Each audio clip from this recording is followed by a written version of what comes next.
YouTuber ஒருத்தர் வந்து பாகிஸ்தானுக்கு ஆதரவாக செயல்பட்டதாக சொல்லி தேச துரோக வழக்கில் கைது செய்யப்பட்டாங்க. அவரும் ராகுல் காந்தியும் ஒரே ஒரு ஃபோட்டோவில் ஒன்றா நிற்கிறாங்க அப்படின்ற ஒரு ஃபோட்டோ வந்து மிக வேகமாக பரவிட்டு இருக்கு. கூட்டத்திலே வந்து கல்லறிவதற்கு ஒரு பொறுக்கியே போதுமானவன். ஆனால் மக்களை ஒன்றுபடுத்துவதற்கு தான் தலைவர்கள் தேவைப்படுகிறாங்க. வடிவேல் ஒரு படத்தில் சொல்லுவார்ல, இந்த ஊரில் பூசாரி முதற்கொண்டு காவாலி பேரா இருக்காங்க. அந்த மாதிரி இவங்க வந்து கலவரக்காரர்களை எல்லாம் தலைவர்களாக மாற்றிய இந்த வரலாறு இருக்குல்ல, இது அப்பட்டமாக வந்து ராகுல் காந்தி உடைத்து பேசிட்டார். இவன் என்ன பண்ணியிருக்காங்கன்னா, காங்கிரஸ் கட்சியில் ஒருத்தர் ஏற்கனவே எம்எல்ஏ இருக்காங்க, அதிதின்னு ஒருத்தங்க எம்எல்ஏ இருக்காங்க, அவங்க போட்டோவுக்கு பதிலாக இந்த போட்டோவை தூக்கி வச்சுட்டு அந்த மார்பிங் பண்ணுறதுங்கிறாங்களா, அதை வச்சு பார்த்தீங்களா ராகுல் காந்தி எவ்வளோ பெரிய தேச துரோகி இல்லாமல் செய்ய வேண்டும் என்கிற இவர்களுடைய விருப்பம் தான். அவர் கடந்த காலத்தில் நாடாளுமன்ற உறுப்பினர் பதவியை பறித்து பார்த்தாங்க. தொடர்ந்து சட்ட போராட்டத்தின் வழியாக, ஜனநாயக போராட்டத்தின் வழியாக மறுபடியும் வந்து எத்தனை முறை எரித்தாலும் பீனிக்ஸ் பறவை மறுபடியும் வந்துடும் சொன்னது மாதிரி சம்பந்தப்பட்டவங்களை பாதிக்கக்கூடிய சட்டங்களை உருவாக்கும் போது ராகுல் காந்தி கேள்வி எழுப்புகிறார். ஜனநாயக ரீதியாக ராகுல் காந்தி அவர்களால் எதிர்கொள்ள முடியல, அதனால பார்க்குறான் ஒரு போட்டோவை கொண்டு வந்து வச்சுக்கிட்டு இதை மார்பிங் பண்ணி ராகுல் வந்து தேசத்துக்கு எதிராக செயல்படுறாரு அப்படின்ற குற்றச்சாட்டை வந்து தொடர்ந்து வச்சுட்டே இருக்காங்க. அதாவது இந்தியாவுக்கே ஒரு எதிரி மாதிரி அப்படின்னு சித்தரிக்க காரணம் என்ன? 50க்கும் மேற்பட்ட உலக நாடுகளில் 100 கோடிக்கும் அதிகமான ஆகாயம் தமிழ் பார்வையாளர்களுக்கு பேரன்பும் திருநன்றி. ஆகாயம் தமிழ் நண்பர்களுக்கு அன்பு வணக்கம். நம்முடன் அரசியல் விமர்சகர் திரு ராஜகம்பீரன் அவர்கள் இணைந்திருக்கிறார். வணக்கம் சார். வணக்கம். ஒரு விஷயம் வந்து இப்போ மிகப்பெரிய பேசுபொருளாக மாறி இருக்கு இந்திய அளவில். ராகுல் காந்தி அவர்களுக்கு வந்து கைது வாரண்ட் பிறப்பிக்கப்பட்டது அப்படின்னு சொல்றாங்க. அதில் இன்னொரு விஷயம் என்னன்னா, யூடியூபர் ஒருத்தர் வந்து பாகிஸ்தானுக்கு ஆதரவாக செயல்பட்டதாக சொல்லி தேச துரோக வழக்கில் கைது செய்யப்பட்டாங்க. அவரும் ராகுல் காந்தியும் ஒரே ஒரு ஃபோட்டோவில் ஒன்றா நிற்கிறாங்க அப்படின்ற ஒரு ஃபோட்டோ வந்து மிக வேகமாக பரவிட்டு இருக்கு. ராகுல் காந்தி அவர்கள் வந்து பேசுகிற போது குஜராத்திலே வந்து ஏற்பட்ட அந்த கும்பல் வன்முறை மத கலவரத்தில் எல்லாம் தேசிய தலைவர்கள் ஆகிட்டாங்க அப்படின்னு சொல்லிட்டார். அது உண்மைதான். குஜராத் கலவரத்தில் 3000க்கும் மேற்பட்ட முஸ்லீம்கள் கொல்லப்பட்டார்கள், 10,000க்கும் மேற்பட்டவர்கள் வந்து அகதிகளாக்கப்பட்டார்கள். அந்த வன்முறையில் ஈடுபட்டவர்கள் கலவரக்காரர்கள்னா தேசத்தினுடைய தலைவர்களாக மாறுவதற்குல கூட்டத்திலே வந்து கல்லறிவதற்கு ஒரு பொறுக்கியே போதுமானவன். ஆனால் மக்களை ஒன்றுபடுத்துவதற்கு தான் தலைவர்கள் தேவைப்படுகிறார்கள். கல்லறிஞ்சவனையெல்லாம் மிகப்பெரிய தலைவனாகிட்டான்னா, வடிவேல் ஒரு படத்தில் சொல்லுவார்ல, இந்த ஊரில் பூசாரி முதற்கொண்டு காவாலி பேரா இருக்காங்களான்னு. அந்த மாதிரி இவங்க வந்து கலவரக்காரர்களை எல்லாம் தலைவர்களாக மாற்றிய இந்த வரலாறு இருக்குல்ல, இது அப்பட்டமாக வந்து ராகுல் காந்தி உடைத்து பேசிட்டார். அவர் பேசுகிறார் அப்படிங்கிறப்ப அது என்ன ஆகுதுன்னா, தேசிய அளவில் அது செய்தியாகுது அப்படின்னு நம்ம சொல்ல முடியாது. தேசிய அளவில் இல்லை, சர்வதேச அளவில் செய்தியாகுது, இன்டர்நேஷ்னல் லெவல் நியூஸாக மாறுது. அப்போ உலகம் முழுக்க இவர்கள் யார், பாஜகவினர்கள் என்பவர்கள் யார்? ஒரு பாகிஸ்தான் கூட இந்த காலகட்டத்தில் கேட்டாங்க, இந்த வன்முறை தாக்குதலுக்கு நாங்கள் எங்களை பொறுப்பேற்க சொல்லுகிறீர்களே, உங்கள் ஊரில் நடக்கிற மணிப்பூர் கலவரத்துக்கு யார் காரணம்னு அவங்க கேட்குறாங்க. அப்போ எல்லா உலக நாடுகள் முழுக்கவே பாஜகவினுடைய இந்த அரசு, இந்த ஒன்றிய அரசாங்கம் எந்த அளவிற்கு பலவீனப்பட்டு இருக்கிறது என்பதை எல்லாருமே விமர்சிக்கக்கூடிய ஒரு சூழல் இருக்கிறது. இவங்க என்ன பண்ணிட்டாங்கன்னா, ஏதோ பாகிஸ்தானுக்கு உளவு பார்த்தாங்க ஒரு யூடியூபர். அந்த யூடியூபருடைய கதையை, அது ஒரு வேடிக்கையான கதை.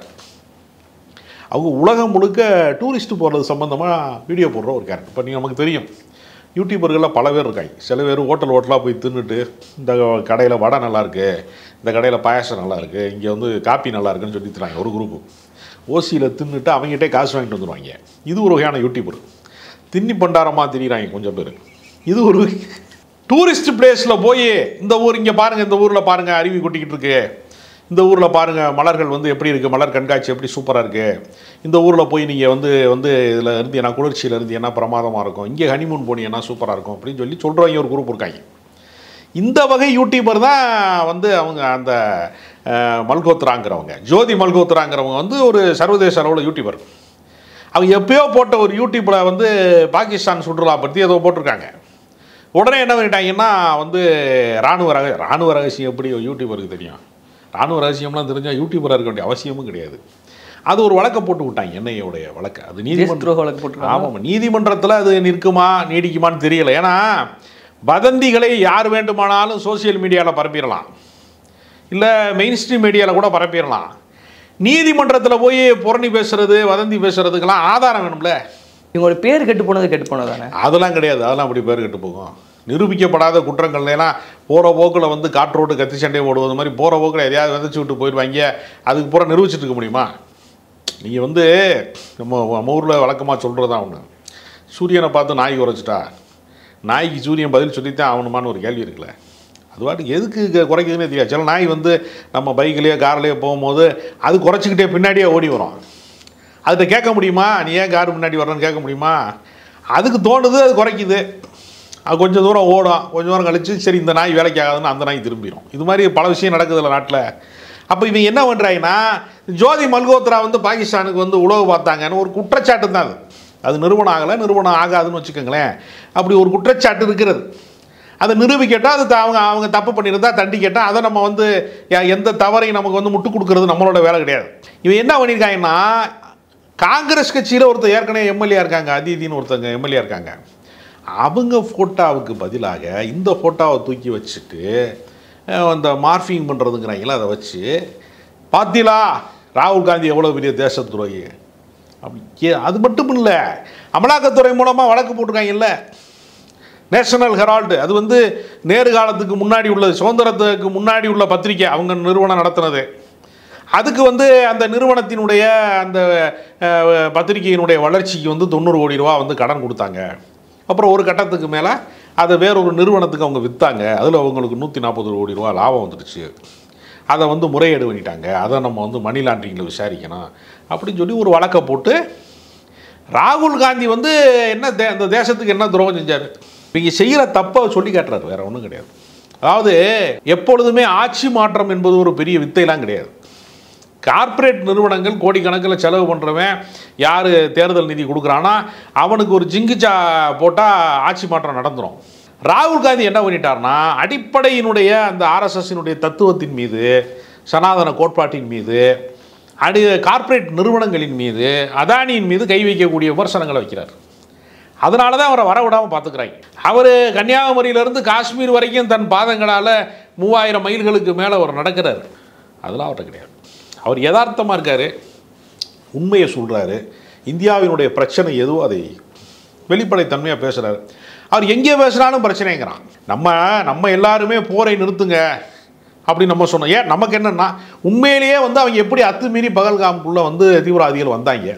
ஒரு 200 கிலோமீட்டர் தாண்டி வர்றாங்க உள்ளே, மறுபடியும் ஒரு 200 கிலோமீட்டர் தாண்டி உள்ளே போகிறாங்க. ஒரு 500 கிலோமீட்டர் ட்ராவல் பண்ணிவிட்டு ஒருத்தர் சுட்டுட்டு பொதுமக்களை கொலை பண்ணிவிட்டு பச்சைப்படுகொலை பண்ணிவிட்டு திரும்பி போகிற அளவுக்கு பாதுகாப்பு குறைபாடு எப்படி இருக்க முடியும்? அவனை ஏன் வந்து அவனையெல்லாம் சுடலை, அவனையெல்லாம் ஏன் வேட்டையாடலை, உண்மையான தீவிரவாதியை ஏன் கைது செய்யலைன்னா இவனை விட்டுட்டாங்க. அப்போ உண்மையான நடவடிக்கை எடுங்க, உண்மையாகவே தீவிரவாதத்தை நீங்கள் களையுங்கன்னு நம்ம கேட்குறோம். உண்மையாகவே சாதாரண மக்கள், சிவிலியன்கள் கொல்லப்பட்டு விடக்கூடாது, பொதுமக்கள் கொல்லப்பட்டு விடக்கூடாது. உண்மையாகவே தீவிரவாதிகள் வேட்டையாடப்படணுமே தவிர பொதுமக்களை வேட்டையாடி விடக்கூடாது. பொதுமக்களினுடைய கட்டடத்தில் வந்து அது இந்தியா மீது போர் விமானங்கள் வந்து குண்டு போட்டாலும் சரி, அல்லது பாகிஸ்தான் மேலே வந்து நம்ம விமானம் குண்டு எங்கே போட்டாலும் பொதுமக்கள் பாதிக்கப்படக்கூடாது. இதுதான் உலகம் முழுக்க இருக்கக்கூடிய குரல். போரை நிறுத்துன்னு கொஞ்சம் பேர் சொன்னான், இடதுசாரிகள் சில சமூக சிந்தனையாளர்கள்லாம் சொன்னோன்னே எல்லாம் தேச துரோகினாங்க. போரை நிறுத்துன்னு ட்ரம்ப் சொன்னார், டப்புன்னு எல்லாமே நின்று போச்சு. திருவிளையாடல் படத்தில் பார்த்தீங்கன்னா, நான் அசைந்தால் அசையும் உலக மேலாமே அப்படின்னு ஒரு பாட்டு இருக்குது. பாட்டும் நானே பாவமும் நானேன்னு ஒரு பாட்டு இருக்குது. வாய்ப்பு இருந்தால் வீடியோலையும் சேர்த்து போடுங்க. அப்போ டபக்குன்னு வந்து சிவபெருமானா வந்து சிவாஜி கணேசன் நடிச்சிருப்பார். நான் அசைந்தால் அசையும் உலகம் எல்லாமே அப்படின்னு போடும்போது எல்லாமே அசையும், எல்லா பறவையெல்லாம் பறக்கும். அப்போ டபக்குன்னு நின்றுக்கிறவாரு, எல்லாமே நின்றுடும், பறவையெல்லாம் அப்படியே நிற்கும் ஸ்டில்லாக. அது மாதிரி ட்ரம்ப் சொன்ன உடனே போர் நின்று வச்சா இல்லையா, போர் உடனே நிற்கிது. இப்போ நமக்கு ஒரே குழப்பமாக இருக்குது, இந்தியாவுக்கு வந்து யார் அதிபர், யார் சொன்னால் இது எது நடக்குது, ஏன் ட்ரம்ப்பு போர் நிறுத்தத்தை அறிவிக்கிறாரு? அப்போ வந்து அதிமுக கூட்டணியை அமித்ஷா வந்து திடீர்னு அறிவிக்கிறாரு, இந்தியாவை வந்து போர் நிறுத்தணும்னு ட்ரம்ப் அறிவிக்கிறாரு. இப்போ நமக்கு யாருக்கு அடிமையாக இருக்கிறாங்கன்னு ஒரே குழப்பமாக இருக்குல்ல. இது மாதிரி தகவல்களை எல்லாம் பேசக்கூடாதுன்னு விரும்புகிறாங்க. மீறி பேசினா தேச துரோகிங்கிறாங்க, மார்ஃபிங் பண்ணுறாங்க, அமலாக்கத்துறையை விட்டு வழக்கு போடுறாங்க. என்ன பண்ணுனாலும் ராகுல் காந்தியை பப்புன்னெலாம் கேள்வி பண்ணாங்களே, என்ன பண்ணாலும் அவரை அரசியலிருந்து இவர்களால் ஒழித்து கட்ட முடியலை. ஏதோ தேர்தல் முறைகேடு, தேர்தல் ஆணையத்தின் வழியாக, பல்வேறு முறைகேட்டின் வழியாக ஒரு மைனாரிட்டி ஆட்சியை கைப்பற்றிட்டாங்க. கைப்பற்றினாலும் அவர்களால் ராகுல் காந்தியினுடைய அந்த இடத்தை காலி செய்ய முடியலை. அவர் இப்போ எதிர்கட்சி தலைவர் ஆகிட்டார். இப்போ நீங்கள் மோடி வந்து எப்போவுமே பார்த்தீங்கன்னா நாடாளுமன்றத்தில் எதிர்க்கட்சி தலைவரை பார்த்தே பேச மாட்டார். எல்லாமே அவர் வந்து நேருவை பற்றி தான் பேசுவார். இப்போ வந்து நீங்கள் சமீபத்தில் நீங்கள் பார்த்தீங்கன்னா இப்போ நம்ம போய் போராடிட்டு கிடக்குறாங்க, திட்ட கமிஷனை கலைச்சிட்டு நிதி ஆயோக் கூட்டத்தில் போய் கலந்துக்கிட்டாரு முதலமைச்சர். நம்ம சொல்கிறோம்ல, அது என்ன நிதி ஆயோக் கூட்டம்னா 5 ஆண்டு காலத்திற்கு ஒரு முறை வந்து நாட்டினுடைய வளர்ச்சிக்காக வேண்டி திட்டப்பணிகளுக்காக வேண்டிய ஒரு அமைப்பை, திட்ட கமிஷன் என்கிற ஒரு அமைப்பை வந்து ஜவஹர்லால் நேரு உருவாக்குறாரு. அது மூலமாக தான் 5 ஆண்டு காலத்தினுடைய அந்த 5 ஆண்டு திட்டத்தின் வழியாகத்தான் இந்தியாவில் பல வளர்ச்சி திட்டங்கள், சாலை மேம்பாட்டு பணி, சுகாதாரம், ஆரம்ப சுகாதார நிலையங்கள் உருவானது, கல்வி கட்டமைப்பு உருவானது, பல்வேறு விஷயங்களில் நம்ம தொழிற்சாலைகள் உருவாக்கப்பட்டது, தொழில்மயமாக்கப்பட்டது, உயர்கல்வி நிறுவனங்கள் உருவாக்கப்பட்டது, எல்லாமே இந்த 5 ஆண்டு திட்டத்தின் வழியாகத்தான் நிறைவேற்றப்பட்டுச்சு. அது ஜவஹர்லால் நேரு உருவாக்கினாருங்கிற ஒரே காரணத்துக்காக திட்ட கமிஷனை கலைச்சிட்டாங்க. நிதி ஆயோக்னு ஒன்று உருவாக்கியிருக்காரு. நிதி ஆயோக் வந்து அதுவும் இதுவும் ஒன்று தான், திட்ட கமிஷனும் நிதி ஆயோக்கும் ஒன்று தான், கேட்டுங்கிறத ஒன்று தானே. கொஞ்சம் பேர் கேட்டுக்கதான் சொல்கிறாங்களா, அது மாதிரி தான் நிதி ஆயோக்கை கொண்டு வந்துட்டாங்க. கொண்டு வந்துட்டு மாநில முதலமைச்சர்களுடைய அந்த கோரிக்கைகளை எல்லாம் கேட்கறதுக்கான இடமா அது இருக்குது. ஏன் போய் பார்த்தாருங்கிறாங்க கொஞ்சம் பேர். அப்போ எல்லா விஷயத்துலையுமே என்னென்னா, ராகுல் காந்தியின் அரசியலை, ஜவஹர்லால் நேரு காலம் தொட்டு காங்கிரஸினுடைய பாரம்பரிய அரசியலை இல்லாமல் செய்ய வேண்டும் என்கிற இவர்களுடைய விருப்பம் தான். அவர் கடந்த காலத்தில் நாடாளுமன்ற உறுப்பினர் பதவியை பறித்து பார்த்தாங்க, அது கோர்ட்டில் நிற்கலை. குஜராத் கோர்ட்டில் மட்டும் ஓகே பண்ணாங்க. உச்சநீதிமன்றம் போனால் அது நிலைக்கலை. தொடர்ந்து சட்ட போராட்டத்தின் வழியாக, ஜனநாயக போராட்டத்தின் வழியாக மறுபடியும் வந்து எத்தனை முறை எரித்தாலும் பீனிக்ஸ் பறவை மறுபடியும் வந்துடும் சொன்னது மாதிரி எவ்வளவு எதிர்ப்பு வந்தாலும் மறுபடியும் ராகுல் காந்தியினுடைய அந்த ப்ரெஸ் மீட் வந்துடுது, அவருடைய கருத்து வந்துடுது, மக்கள்கிட்ட அவருக்கு ஒரு செல்வாக்கு வந்துடுது. ராகுல் காந்தி வந்து ஒரு முக்கியமான தேசிய தலைவர்னு எடுத்துக்கலாம். அதாவது இந்தியாவோட முக்கியமான அரசியல் தலைவர் அவரும் ஒருத்தர். ஆனால் அவர் வந்து ஒரு மார்பிங் போட்டோ வச்சு நெகட்டிவ் பண்ணிட்டு இருக்காங்க. ஆனால் வந்து அது தொடர்பான விஷயங்களும் விசாரணை எதுவுமே நடக்கலையா சார்? இல்லைங்க, அது விசாரணை நடந்தால் யார் அம்பலப்படுவா? விசாரணை நடந்தால் யார் அம்பலப்படும்? நான் என்ன கேட்குறேன்னா, மார்பிங் படம் பண்ணோம்னா சினிமா நடிகைகளை பண்ணுங்கள். உங்கள்கிட்டயே நிறையா சிறந்த நடிகைகளெல்லாம் நீங்கள் வந்து கங்கனா ரணாவத் மாதிரி நடிகைகளெல்லாம் உங்கள் கட்சியில் வச்சுருக்கீங்க. இந்தியாவுக்கு முதல் பிரதமர் சுபாஷ் சந்திர போஸ்ன்னு சொல்லுது கங்கனா ரணாவத். சொன்னாங்களா இல்லையா? ட்ரம்ப்புக்கு எதிராக வந்து திடீர்னு வந்து ஒரு முறை வந்து எக்ஸ் தளத்தில் வந்து பதிவை போட்ட உடனே, ஏய் முதலாளி மேலே கை வைக்கிறியா நீ அப்படின்னு கூப்பிட்டு கண்டிக்கிறாங்க கட்சியில். அப்போ யார் திரைப்பட நடிகைகளுக்கு தான் இதெல்லாம் வழக்கமாக செய்வாங்க. ராகுல் காந்திக்கு செய்கிறாங்கன்னா செக்கு எது செவலிங்க எதுவும் தெரியாத மாதிரி அரசியலில் வந்து என்ன செய்யணும்னு தெரியலை. இப்போ ராகுல் காந்தி என்னதான் பேசுறது? மோடியினுடைய சிறப்புகளை பேசுகிறதா? நான் வந்து பயாலஜிக்கலாக பிறக்கவே இல்லை, நான் அம்மா வயத்திலே பிறக்கலை, நான் வந்து எல்லாரும் அம்மா வயத்தில் பிறந்தாங்க, நான் சும்மாவே பிறந்துட்டேன்னு சொல்கிறாரு. அதை பாராட்டுவார் அவர் கேள்வி கேட்குறாரு, எதுக்குடா அதானிக்காக எதுக்குடா ஒரு அரசாங்கத்தை நடத்துறீங்க? தேர்தல் செலவுக்கு காசு யார்கிட்டையெல்லாம் வந்து நீங்கள் தேர்தல் நிதி வாங்கியிருக்கீங்கிறது ஏன் ரகசியமாக வச்சுருக்கீங்க? இப்போ திடீர்னு பாருங்கள், இப்போ புதிய திட்டங்களை கொண்டு வந்துகிட்டே இருக்கான். எல்லாமே நாடு நாசமாக போகிறதுக்கான திட்டமாக கொண்டு வர்றான். நகை கடனை கொண்டு நகைக்கு வந்து கடனுக்கு வைக்கணும்னா வந்து உங்கள் அப்பத்தாவோட நகையை கொண்டு வைக்கணும்னா அதுக்கு பில்லு எங்கேன்னு கேட்குறான்.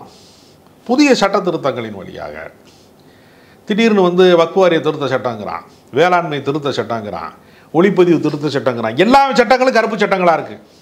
சம்பந்தப்பட்டவங்களை பாதிக்கக்கூடிய சட்டங்களை உருவாக்கும் போது ராகுல் காந்தி கேள்வி எழுப்புகிறார். ஜனநாயக ரீதியாக ராகுல் காந்தி அவர்களால் எதிர்கொள்ள முடியலை. அதனால் பார்க்குறான், ஒரு போட்டாவை கொண்டு வந்து வச்சுக்கிட்டு இதை மார்பிங் பண்ணி இவர் பாகிஸ்தானுக்கு உளவு வார்த்த பெண்ணோடு பக்கத்தில் எப்படி நிற்கிறார் பார்த்தீர்களா? அது அவங்க கட்சி எம்எல்ஏவோட எடுத்த போட்டாது. அதீதிங்கிற ரேபரேலி தொகுதியோட சட்டமன்ற உறுப்பினர். அவருக்கு கை விரலை எடுத்து அவர் கண்ணை குத்துற வேலையை செய்கிறான். இதையெல்லாம் கண்டுபிடிச்சிருவாங்களாங்கிற வெக்கம் அவங்களுக்கு கிடையாது. அதுதான் அவங்ககிட்ட இருக்க ஒரு மாபெரும் சிறப்பு. எந்த தவறு நடந்தாலும் இது வந்து கெட்டிக்காரன் முழுகு 8 நாளைக்குங்கிறான்ல, 7 நாள் நம்ம அதிகாரத்தில் இருந்தால் போதுங்கிறதா பாஜக கோட்பாட்டாக இருக்குது. ராகுல் வந்து தேசத்துக்கு எதிராக செயல்படுறாரு அப்படின்ற குற்றச்சாட்டை வந்து தொடர்ந்து வச்சுட்டே இருக்காங்க. அதாவது இந்தியாவுக்கே ஒரு எதிரி மாதிரி அப்படின்னு சித்தரிக்க காரணம் என்ன சார்? மோடியை எதிர்த்தால் இந்தியாவை எதிர்ப்பதாக அர்த்தம். பாஜகவை எதிர்த்தால் அவன் பாஜகவுக்கு ஒருத்தன் வந்து எதிரான கருத்து சொன்ன எதிரியாக இருந்தான்னா அவன் தேச துரோகின்னு அர்த்தம். அப்போ அவர்கள் என்ன நினைக்கிறாங்கன்னா, இந்தியாவும் பாஜகவும் வேறு வேறு அல்ல. ஒரு காலத்தில் சொன்னாங்க காங்கிரஸ்காரங்கெல்லாம், இந்தியா வேறு இந்திரா வேறு இல்லைன்னாங்க. அது நீடித்ததானா? நிலைக்கல. 400 சீட்டை இவங்க கனவு காங்கிற இடத்துல தான் பாஜக இருக்கிறது. ஆனால் ராஜீவ்காந்தி 400 இடங்களுக்கு மேலே வெற்றி பெற்றிருக்காரு. இப்போ அவ்வளோ பெரிய சாம்ராஜ்யமே சரிந்திருக்கிறதுனா மோடியினுடைய சாம்ராஜ்யம்ங்கிறது. இப்போ நீங்கள் ஒன்றும் இல்லை, அக்கினி பாத்து திட்டத்தில் போதிய அளவுக்கு இராணுவ வீரர்களை வந்து வேலைக்கு எடுக்கிறது நிறுத்தினதுனால 1,50,000 பேருக்கு மேலே வந்து இராணுவ வீரர்களை வந்து வேலையை விட்டு நிறுத்தினதுனாலையும் புதிய இளைஞர்களுக்கு வந்து இராணுவத்தில் வந்து வேலை வாய்ப்பை உருவாக்க தவறுனதுனாலையும் தான் பகல்காமில் பாதுகாப்பு குறைபாடு ஏற்படும். இதுதானே அறிவியல் காரணம். இது மாதிரி யதார்த்தத்தோட கூடிய விமர்சனங்களை வந்து தொடர்ந்து முன்வைக்கக்கூடிய இடத்துல ராகுல் காந்தி இருக்கிறார். அதனால் ராகுல் காந்தியினுடைய அந்த அறிவார்ந்த கேள்விகளுக்கு இவர்கள்ட்ட பதில் கிடையாது. அதனால் அவதூறுகளை பதிலாக முன்வைக்கிறாங்க. நிர்பயா வழக்கு, அப்புறம் வந்து அண்ணா ஹசாரே, இந்த 2 பேரை வச்சுட்டே வந்து காங்கிரஸ் ஆட்சியை வந்து பாஜக வந்து அகற்றுச்சு. பாஜக வந்து நிறைய விஷயங்கள் நெகட்டிவாக பண்ணியுமே காங்கிரஸ் வந்து அதை சரியாக கையாளலை, குற்றச்சாட்டு தொடர்ந்து இருந்துகிட்டே தான் சார் இருக்குது. இல்லை, அதற்குள்ளே என்ன இருக்குதுன்னா, இப்போ நீங்கள் ஒரு ஊழல் குற்றச்சாட்டு வருகிறது, ஒரு அரசினுடைய தவறான திட்டங்கள் வருகிறது அப்படின்னா நீங்கள் அதற்கு எதிராக மக்களை திரட்டுவது என்பது வேறு. இங்கே பாஜக என்ன செஞ்சிட்டான்னா கடவுளையும் மதத்தையும் கையில் எடுக்கிறான். காங்கிரஸ் கட்சியிலையுமே பல பேர் வந்து என்ன பண்ணுறான்னா, ஏற்கனவே மந்திரிகளாக இருந்தவன், நாடாளுமன்ற உறுப்பினர்களாக இருந்தவன், காங்கிரஸ் கட்சியினுடைய மாநில தலைவர்களாக இருந்தவன் பல பேர், உயர்ஜாதி மேட்டிமை கொண்டவர்கள் பல பேர் அதுக்குள்ளே இருந்திருக்கான். அவனுக்கு ஒரு சனாதன சாய்மானமாக பாஜக தெரிகிறது. அதனால் பாஜகவினுடைய சாய்மானம் வந்து கொஞ்சம் உள்ளுக்குள்ளே இருக்கிறது. ஆர்எஸ்எஸ்ஸினுடைய அபிமானம் கொஞ்சம் பேரிடம் இருக்கிறது. அவர்கள் என்ன செய்யறாங்கன்னா, உள்ளிருப்பு வேலையாக காங்கிரஸ் கட்சிக்குள்ளேயே இருந்து கொண்டு எதிரிக்கு வேலை செய்கிறவனா கொஞ்சம் பேர் இருக்கான். அதனால் எப்பொழுதுமே எதிரிகளால் தோற்பதை விடவும் துரோகிகளால் தோற்பது வந்து நடக்கும்னு சொல்லுவாங்க இல்லையா. அதனால் ராகுல் காந்தியினுடைய கடுமையான விமர்சனத்தை காங்கிரஸ் கட்சிக்குள்ளே இருக்கிறவர்களும் பல பேர் விரும்பலை. அவர் ஒரு புரட்சிகரமான ஒரு அர்பன் நக்சல்லாம் அவரை சொல்கிறாங்கல்ல, எதிர்கட்சிகள் விமர்சிக்கிறாங்கல்ல, மோடி போன்ற விமர்சிக்கிறாங்க. அது மாதிரி அவர் வந்து கொஞ்சம் புரட்சிகரமான முற்போக்கான கருத்துக்களை முன்வைக்கிறார். அதை வந்து எதிர்கொள்வதில் காங்கிரஸ் ஒரு பழமைவாத கட்சி, நீண்ட காலமாக ஒரு பழமைவாதத்தை சொல்லுகிற ஒரு கட்சி என்கிற அடிப்படையில் அது சார்ந்தவர்கள் வந்து ராகுல் காந்தி ஏற்கலை. அதனால் காங்கிரஸுக்குள்ளேயும் கூட அவருக்கு ஒரு எதிர்ப்பு இருக்கிறது. அதையும் சரி கட்டி கொண்டு எதிரிகளோடும் போராடி கொண்டிருப்பதனால எதிர்நீச்சல் அரசியலாக அது இருக்கிறது. அவர் எல்லாரோடையும் காம்ப்ரமைஸ் பண்ணிக்கிட்டு அதிகாரத்தை கைப்பற்றினா போதும்னா அவர் ஆர்எஸ்எஸ்ஸை விமர்சிக்க மாட்டார், அதானியை விமர்சிக்க மாட்டார். ஆட்சியை கைப்பற்றுறதா அவருக்கு இலக்கு என்று சொன்னால் அதானி அம்பானியுமே அந்த ஆட்சி மாற்றத்துக்கு அவருக்கு வழிவகுப்பாங்க. கார்ப்பரேட் கம்பெனியினுடைய ஒரு கையாளாக அவர் வேலை செய்யலைங்கிறது தான். அதற்கு ராகுல் காந்தி உடன்பட மறுக்கிறார். அதனால் அவருக்கு வந்து உடனடியான வெற்றி என்பது அவருக்கு கிடைக்கல. ஆனால் அவருடைய வெற்றியை வந்து நெடுந்தூரம் தள்ளி போட முடியாது என்பது மக்கள் புரிந்து கொள்வாங்க. உங்களுடைய கருத்துக்களை எங்களோட பகிர்ந்துட்டமைக்கு மிக்க நன்றி.